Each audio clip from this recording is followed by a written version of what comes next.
Olá, boa tarde. Segunda-feira de carnaval, foliões de todas as partes do país já estão nas ruas pulando depois de 2 dias sem festa por causa da Covid-19.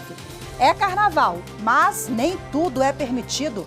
Muitas vezes, disfarçado de brincadeira, vem o crime de importunação sexual. Nesta edição do Jornal da Justiça, você vai conhecer o movimento Não é Não. Esse é apenas um dos destaques do dia. Vamos aos demais. Supremo invalida normas do Distrito Federal que permitiam o porte de armas de fogo por agentes da Polícia da Câmara Legislativa. As normas de 2006 e 2010 autorizavam o porte de arma pela Polícia Legislativa, tanto dentro da Câmara quanto em todo o Distrito Federal.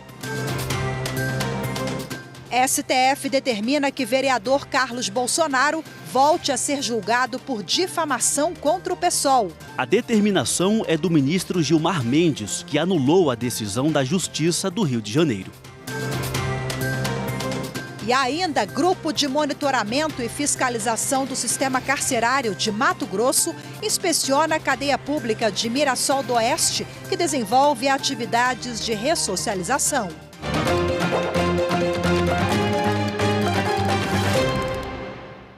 Antes de começar as notícias do Poder Judiciário do dia, uma correção. Os foliões ficaram 2 anos e não 2 dias, 2 anos sem carnaval. E esse ano estão lotando as ruas em todo o país. Agora vamos às notícias.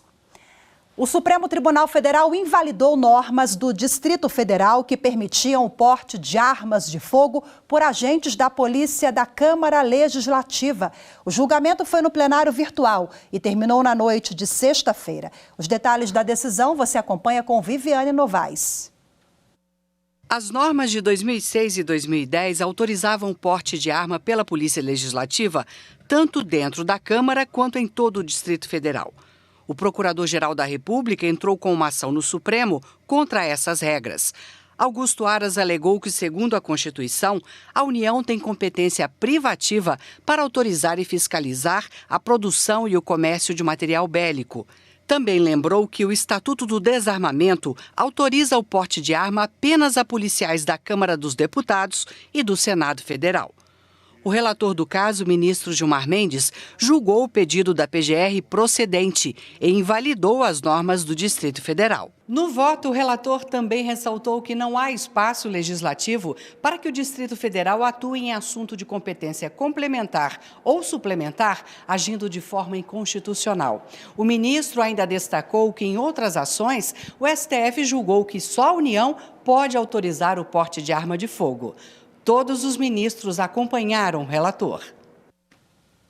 O Supremo Tribunal Federal determinou que o vereador Carlos Bolsonaro, filho do ex-presidente Jair Bolsonaro, volte a ser julgado por difamação contra o PSOL, o Partido Socialismo e Liberdade. A reportagem é de Rocine Gomes. A determinação é do ministro Gilmar Mendes, que anulou a decisão da Justiça do Rio de Janeiro. A Corte Fluminense havia rejeitado a queixa-crime do PSOL contra o vereador Carlos Bolsonaro por difamação. O motivo foi uma postagem em uma rede social em 2018, que relaciona o partido e o deputado federal Jean Willis com um atentado à faca contra o então candidato a presidente Jair Bolsonaro, em Minas Gerais. Ao rejeitar a apelação do PSOL, a Justiça Fluminense justificou que a conduta de Carlos Bolsonaro não configurava o crime de difamação, por falta de fato determinado. Para o ministro Gilmar Mendes, a decisão se baseou em uma única postagem, mas o julgamento deveria ter levado 3 mensagens em consideração. A 6ª turma do Superior Tribunal de Justiça restabeleceu decisão que promoveu a desclassificação da conduta de 9 policiais civis de tortura para abuso de autoridade. Jéssica Castro. Com a desclassificação da conduta dos acusados, foi reconhecida a prescrição do crime.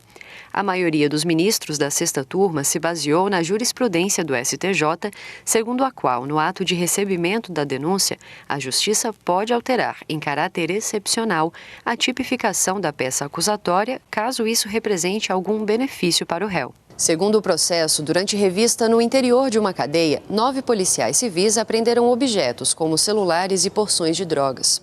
Por isso, mulheres presas se rebelaram e fizeram um carcereiro de refém. Em resposta, os agentes agrediram e feriram várias detentas, com chutes, golpes de cabo de vassoura e tiros de borracha. Os policiais foram acusados de tortura pelo Ministério Público Federal. Em primeira instância, foi proferida a decisão por ocasião do recebimento da denúncia, para emendar a acusação, de modo a ficar configurado o crime de abuso de autoridade. Já o Tribunal de Justiça de São Paulo deu provimento ao recurso do Ministério Público por concluir que, nessa fase, seria vedado por lei ao magistrado ajustar as condutas descritas na denúncia.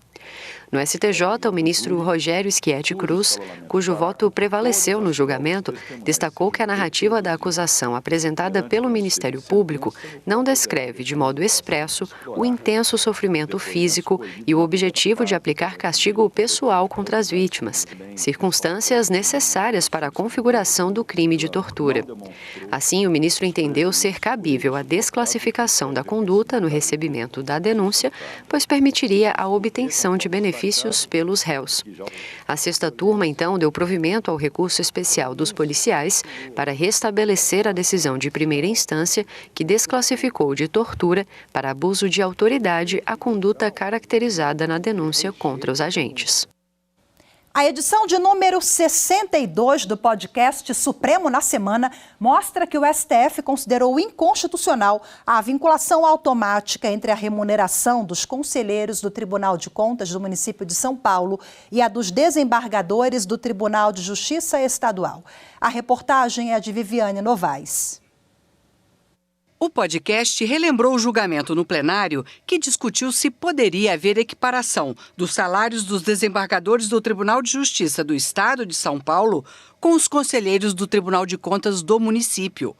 O Supremo considerou a vinculação inconstitucional, ou seja, a equiparação automática não existe. A consultora jurídica da Rádio e da TV Justiça, Gisele Reis, explicou por quê. Por quê? Porque o município ele tem liberdade para poder estipular a remuneração dos seus servidores. Então, como no caso do Tribunal de Contas do município de São Paulo, que é um caso à parte, ele tem uma estrutura diferenciada, esse Tribunal de Contas acaba sendo um órgão do município. E por ser um órgão do município, tem liberdade. Então, não é que eles vão obrigatoriamente receber como um desembargador do Tribunal de Justiça. O município vai fixar a remuneração, mas não pode ser maior que a do desembargador do Tribunal de Justiça. Os ministros também decidiram que o teto do salário dos conselheiros do Tribunal de Contas do município de São Paulo é o dos magistrados estaduais. O podcast também fala das decisões no plenário virtual. Uma delas é que o ministro Gilmar Mendes manteve a proibição de venda de bebidas destiladas e de qualquer bebida em recipiente de vidro no Carnaval de Atibaia, em São Paulo. O ministro entendeu por bem manter esse decreto municipal, né, no sentido dessas proibições que nós acabamos de mencionar, mas isso não significa que a população não pode beber. Essas restrições, elas têm locais específicos e horários específicos, né? Em festas particulares, não há esse tipo de restrição, a decisão não alcança restaurantes, não alcança ambientes privados. E no próximo bloco, combate ao assédio e importunação à mulher no Carnaval. Conheça mais sobre o movimento #NãoÉNão. Voltamos já.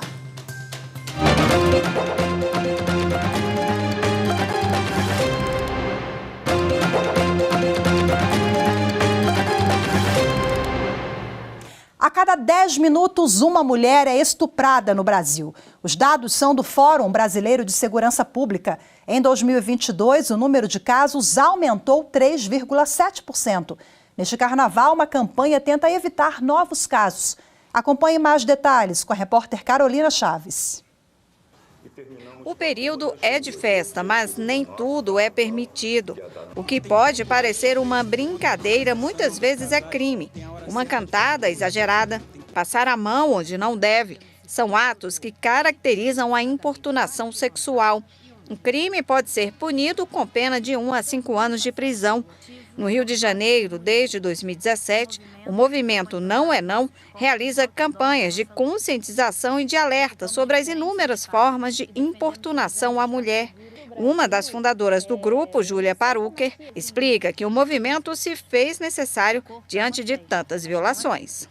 As mulheres estavam precisando disso, sabe? Desse grito de guerra mesmo, de colocar esse assunto na pauta da sociedade, sabe? Não dá mais para a gente achar que é normal passar a mão, né? Passar pano e sempre justificar o comportamento, né? Esses atos que hoje em dia são considerados crimes, né? Crimes de importunação sexual. Hoje o movimento está em todos os estados brasileiros e tem até bloco de carnaval. Segundo Júlia Paruker, a ação tem ajudado na mudança de comportamento. E a gente não sabe se de fato é uma mudança de comportamento ou é um medo de ser apontado o dedo como machista ou, inclusive, de ser criminalizado, né? Porque hoje em dia é crime. Mas, assim, não importa se essa mudança foi ideológica ou não, importa que os assédios não aconteçam mais, né? Segundo o levantamento do Fórum Brasileiro de Segurança Pública, uma mulher é estuprada a cada 10 minutos no Brasil e apenas 10% delas denunciam os abusos. Para acabar com esse quadro, é preciso juntar a prevenção com a punição dos responsáveis. E o Judiciário tem adotado medidas nesse sentido. Na Bahia, o Tribunal de Justiça disponibilizou centros que acolhem e dão atenção a mulheres vítimas de violência. Durante este carnaval, as unidades terão atendimento 24 horas. Que todas as mulheres possam ser tudo aquilo que quiserem ser.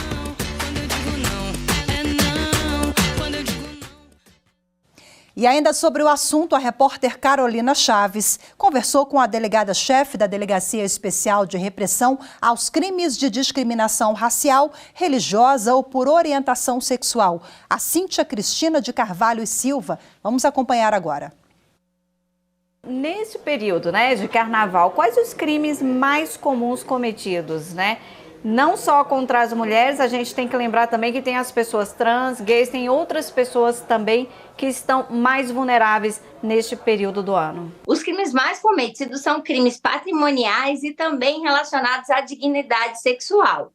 Os crimes patrimoniais são aqueles furtos de celulares, de patrimônio, de dinheiro, mas os crimes mais preocupantes, porque eles envolvem a dignidade da pessoa humana diretamente, sexual, são esses crimes relacionados à importunação sexual, às vezes uma extorsão, quando você manda um nude e aí a pessoa cobra um dinheiro de uma paquera mais quente, e também pode acontecer até casos de estupro. Lembrando que a importunação sexual, a vítima geralmente são as mulheres, independentemente do gênero e da sexualidade, da orientação sexual. Mas também pode acontecer a importunação com qualquer pessoa.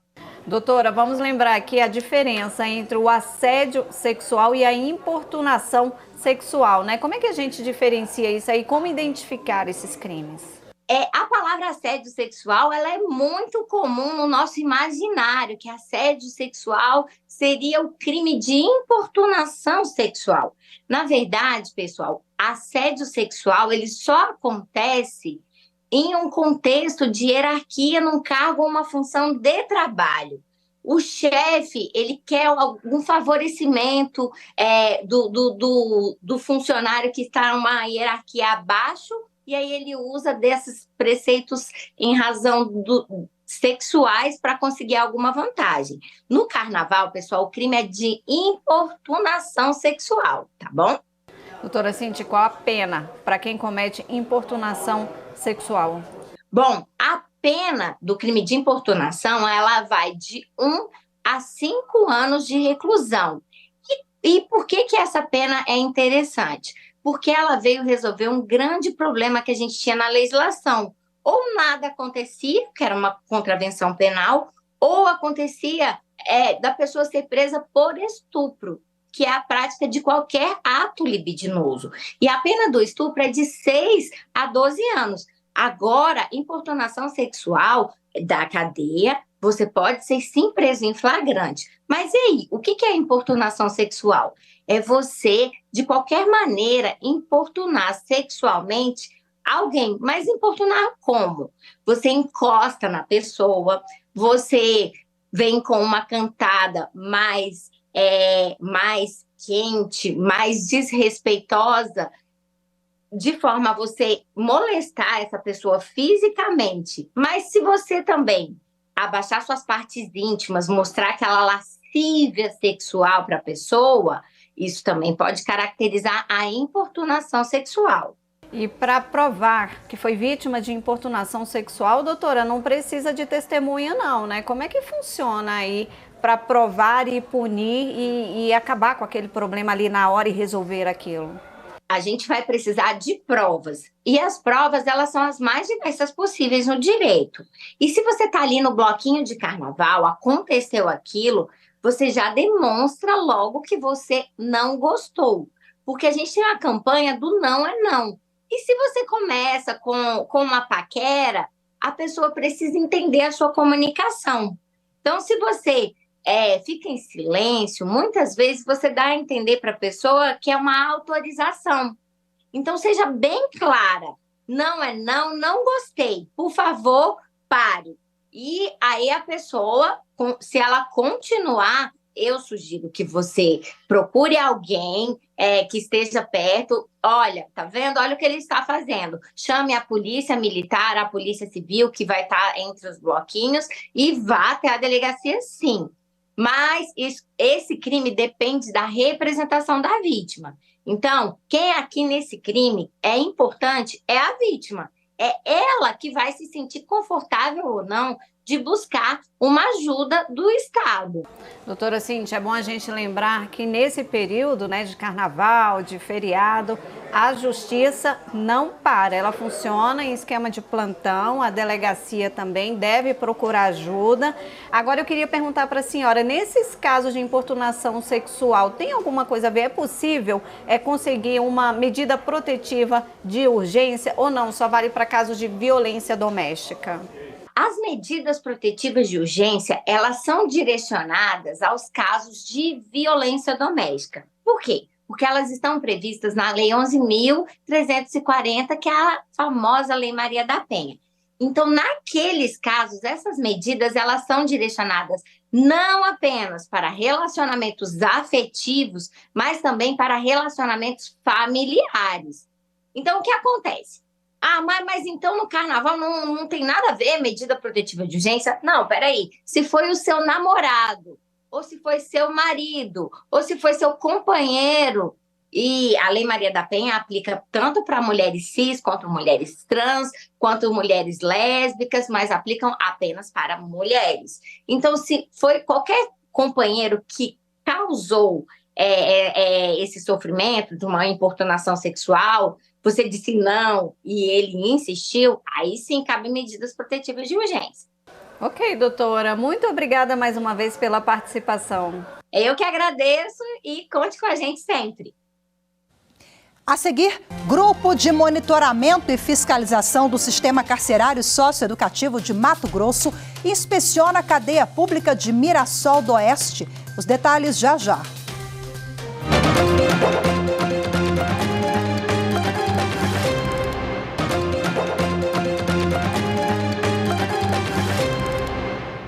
A ouvidoria do Tribunal Superior Eleitoral recebeu durante o ano de 2022 quase 90 mil pedidos de atendimentos nos canais de internet, telefone, e-mail, cartas e presencialmente. Os dados mostraram que mais de 55% dos atendimentos ocorreram pela internet e cerca de 44% por telefone. O número representa um aumento de 25% comparado com o ano de 2020, ano de eleições municipais. A ouvidoria do TSE, além de ser uma instância interna de apoio à governança, na avaliação, no direcionamento e no monitoramento da organização, é a unidade responsável pelo fomento à transparência e à democracia, por meio de participação e escuta popular. A íntegra do relatório da ouvidoria está disponível no site do TSE, que é tse.jus.br. A Justiça de Brasília condenou Beto Carreiro Old a indenizar uma advogada que sofreu um acidente no parque temático em Santa Catarina em julho de 2020. As indenizações chegam a quase R$42 mil.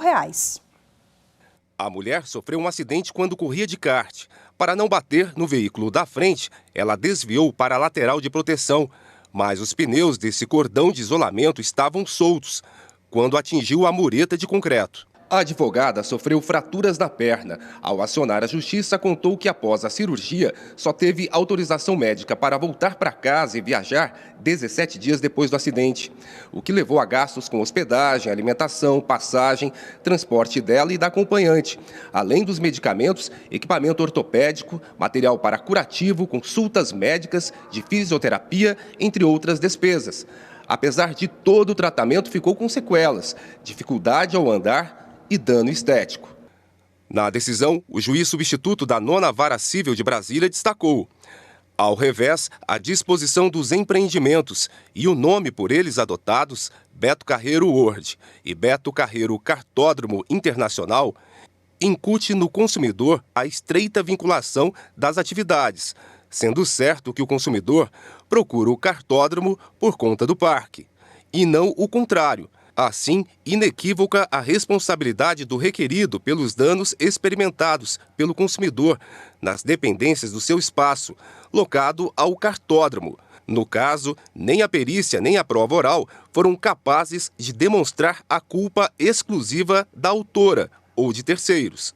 O parque foi condenado a pagar pouco mais de R$11 mil por danos materiais, R$20 mil por danos morais e mais R$10 mil por danos estéticos.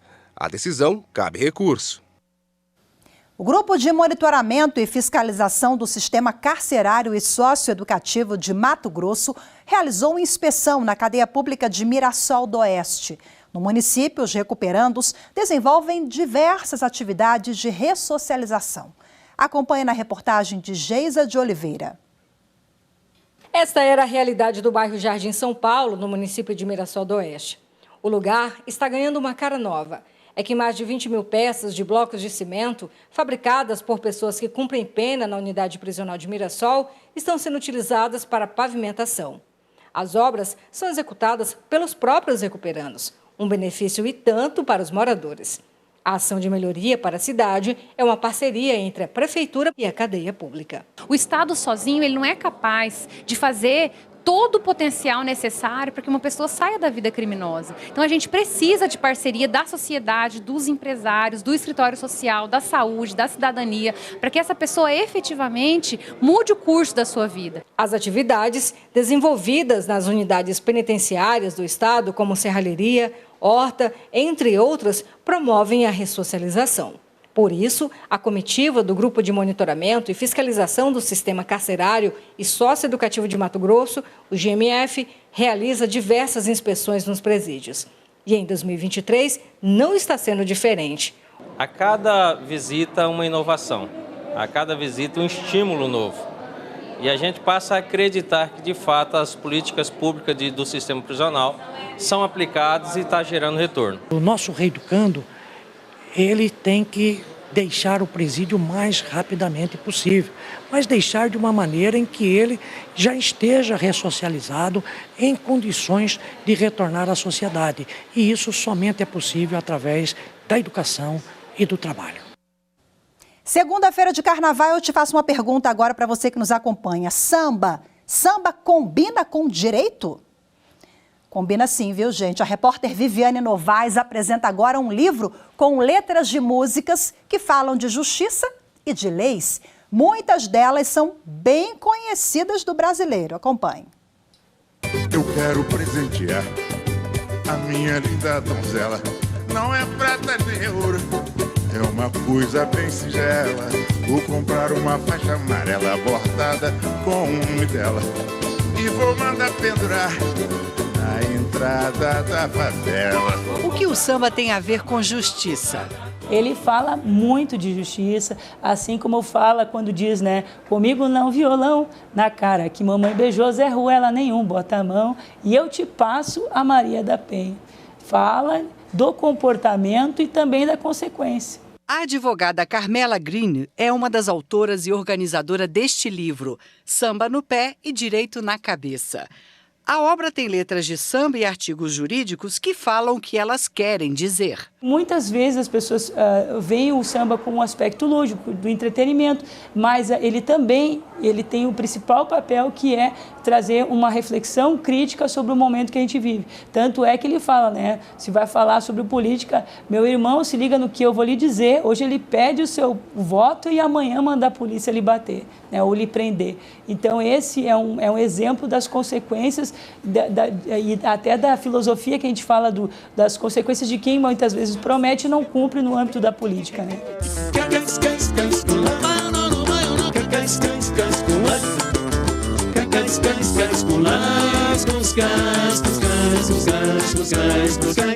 Se o senhor não tá lembrado. E a música tem esse poder de atingir muita gente. Faz a gente se arrepiar quando escuta uma música, quando escuta uma escola de samba, uma bateria de uma escola de samba, pelo que ela nos causa no corpo e na alma. O livro interessa não só a quem entende de direito, mas também a quem gosta de música. Eu acho que, em primeiro lugar, todos que gostam de música, né? Todos que estudam música, todas as pessoas que gostam de entender um pouco mais, interpretar mais o sentido que a música quer trazer, e para os juristas também, porque a gente hoje tem que sensibilizar nas pautas que a gente tem no âmbito da advocacia, no âmbito das sustentações que a gente precisa levar em termos de política pública, e elevar o retrato que as músicas nos trazem para aquela época que nós vivemos. Há quanto tempo que a gente falava da saudosa maloca, dos despejos que ocorrem e que se repetem reincidentemente. Qual é o cuidado que nós vamos ter com isso? E é uma realidade que o samba trata isso há muitos anos. Nós cantemos assim, saudosa maloca, maloca querida, din-din, onde nós passemos dias felizes de nossa vida. Boa dica de leitura para quem não gosta de pular o carnaval. Então, samba no pé, direito na cabeça. Hoje ficamos por aqui. Muito obrigada pela sua companhia. Ótima tarde, excelente semana para todos nós. Ótimo carnaval. Até amanhã. Tchau, tchau.